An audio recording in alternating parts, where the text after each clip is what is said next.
السلام عليكم ورحمة الله وبركاته. وأنا قاعد لعداء ما أنت وحن صوب وقضي ولي بقدر شرف يسميجي حلبان كيجا بروفيسور كيجا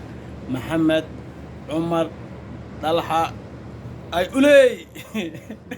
مركا بروفيسور ما شاء الله ما أنت وكو ما هذا صوب وقضي حيبتان قرح بدنا وجدا لما إربس شرف إيتاي العادة إن مانتا صوب وقته وعن رنتي وذا قدينه adigoo runtii mas'uul gobolka Shabeellaha hoose ee degmada Afgooye koonfur galbeed runtii ku leh magac dadaalkaaga dhalinyaranimadaada aad ugu adeegtid guud ahaan qaranka Soomaaliyeed iyo bulshada deegaan ahaan iyo maamul ahaanba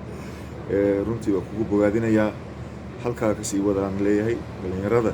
waa tiirka qaranka Soomaaliyeed hoos ayuuna ka soo dhismayaa qaran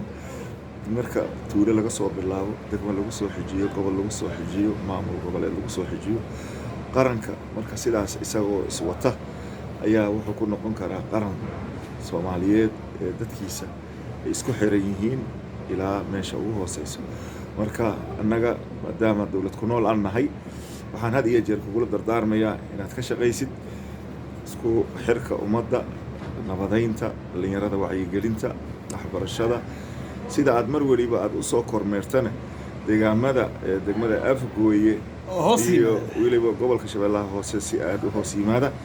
deegaankeygana uu ka mid yahay Mareeri Zabiid iyo Caanul Moordiina Rakhayla iyo Balad Amiin intaba aad isku soo martid warbixinadaadana aan kala soconno media taasna waan kaaga mahad celinayaa horay u socon ku leeyahay ما شاء الله بروفيسور كيجا ما أنت وجدان هيقول